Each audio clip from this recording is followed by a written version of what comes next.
Hello, everybody. Welcome to Church at Home with Rachel for Tuesday, the 26th of September. I hope you're having a great fall. I love fall. I'm outside again, taking advantage of the warm weather and, well, it's not as warm, but the lovely, gentle weather, and listening to the geese as they prepare to head south. Um, Yesterday, I talked about but God and listening when God is speaking to us and trying to understand what God is saying. Today, I want to take it a little bit further. Again, this really great. I'm enjoying it anyway. This video book conversation study, Bible study. What happens when women say yes to God? By Lisa Turkhurst. She asked 5 questions for how we can interpret what God is saying to us. And that's a big question for me because I spend my life discerning. You can't become a priest in the Anglican Church without discerning and listening and asking, is this what God is calling me to? And then every day it's a series of pieces of discernment. I would argue that every single one of us, whether we are faithful Christians or we're Muslims or Jewish people or we're atheists or we're nothings, on the census, that we all use discernment anyway. We make decisions. We do pros and cons lists. We have the ways that we figure out what it is we should do, what we want to do, what would be the best thing to do. That's discernment. And for Christians, Lisa has come up with, she's not brilliant. I think she's, learned it from other people as well, but I'm going to borrow her way of presenting it. She's come up with 5 things to look at if you are trying to figure out if this is what God is calling to you, if this is what God is saying. The first thing she asks is, does what I'm hearing line up with Scripture? We are told, for instance, I'll use Genesis, for instance, we are told that man and woman, that people created in the image of God, were made stewards of creation. So when we think about the way that we take care of creation, take care of the earth, we can think, okay, is this good for the earth? Is this what the Bible would have me do? For instance, in Alberta, there is some back and forthing about the idea of basically strip mining our Rocky Mountains, like cutting the top off and mining them for coal and whatever else they can find. And at the moment, I think it's an Australian company who keeps petitioning for permission to do this. And a lot of the citizens in Alberta are really against this. But some members of parliament, of our government, are really excited about it because, hey, it's money for Alberta. But you can't ever bring back our beautiful Rockies. So the question is, does what I'm hearing line up with Scripture? So does the decision to desecrate and ruin, take the tops off the east side of our mountains, I think it was the east side, which would be the Alberta side, does that line up with Scripture? Well, I would say that there's a resounding no to that because we are told to be stewards of creation, not ruiners of it. So, I mean, it seems really simplified, and that's kind of my point, to make this easy to follow. But does it line up with Scripture? Is there anything in Scripture that would say you don't do this? Is there anything in Scripture that says, yes, you should do this, that is encouraging? Now, for I am not a big believer that there is an answer to every single thing, question under the sky in Scripture. But there are parts of Scripture that we can read that help us to steep ourselves in it and to understand, is this in line with what Scripture tells us? And as Christians, it's very, very important.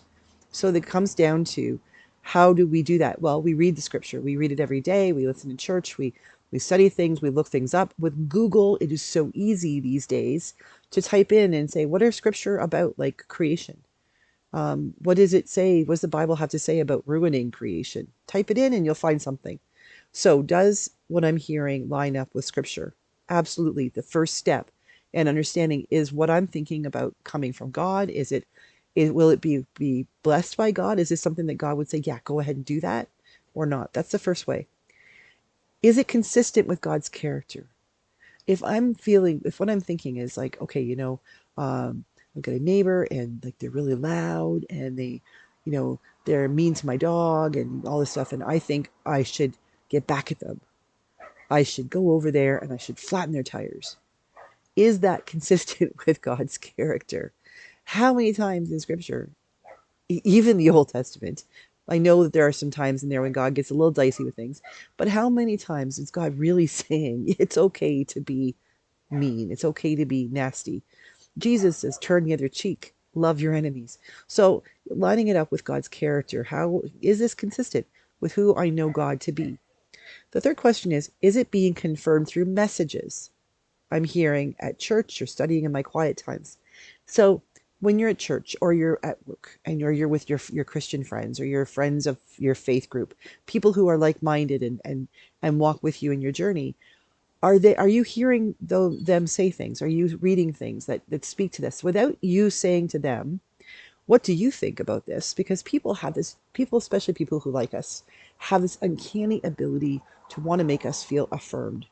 So an example I'll use is Mrs. McGillicuddy goes up to somebody, a young person who's in church, and says, you know what? You did a really good job on that reading.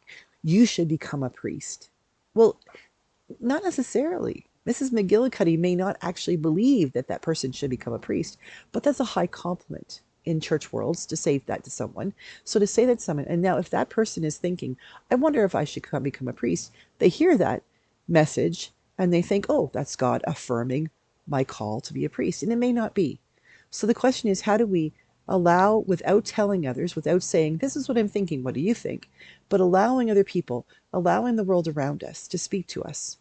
You know, there are times when I've got something on my mind, I'm discerning the answer to a question, I've got an idea of what I need to do, and I start paying attention, and I realize that people are talking about that. They're, without even knowing that I'm thinking about it, they're bringing it up and they're suggesting the same thing. Or even sometimes it's something on the radio, a song or a lyric that speaks to me, and it's like, okay, yes, that speaks to me in a new way. I'm hearing that differently.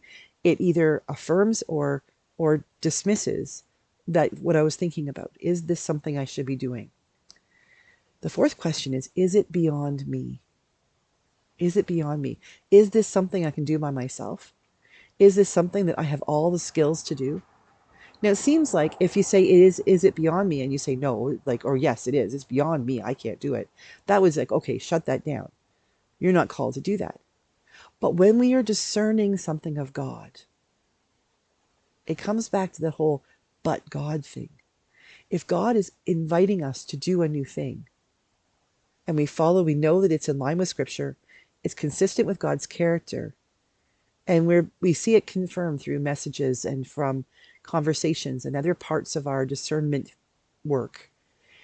If it's beyond us and we're still feeling like, you know what, I really feel called to do that, that is it beyond me question becomes really important. Because if this is of God, it will most likely be an invitation to do something that's absolutely beyond you. God is asking you to do a new thing. God is going to say, not going to say, okay, here's your marching orders, go do it by yourself. God is going to say, here's the plan. Let's do this together. I'm going to walk with you. I'm going to assign people who will help you. I'm going to help you find resources, things that you cannot do by yourself. I will help you to do. Is it beyond me? If it's beyond my ability to do it myself, then maybe this is indeed God calling me into a new thing. And then the fifth question is, would it please God? If what you are asking, if what you are discerning is something that would not be pleasing to God, then you're pretty certain, again, attacking your neighbors or, breaking up a relationship just because you're bored or something like that, quitting your job because you're angry at your boss. If it doesn't please God, then it's not from God. But if it's something that would please God, then that's another key to discerning that maybe God is saying, yes, my child, go ahead, do this. That's exactly what you need to do now. This is not a foolproof way to make decisions. There's lots of things. But if those 5 things all align, and your answer is that it is indeed lining up with Scripture, it is consistent with God's character, it is being confirmed through messages I'm hearing or at church or studying in my quiet times or hearing from other folks, is it beyond me? And would it please God if all 5 of those things happen? If the answer is yes to all 5 of those questions, then chances are you're on the right track. And even if you get off track, God will guide you back on. So as you're living out your life, as you're celebrating who you are as a child of God, keep in mind that God will invite you to do new things all the time. And we have a way now to discern whether He's calling you to do those things at all. Have a great day. God bless. And I'll see you again tomorrow. Church at Home with Rachel.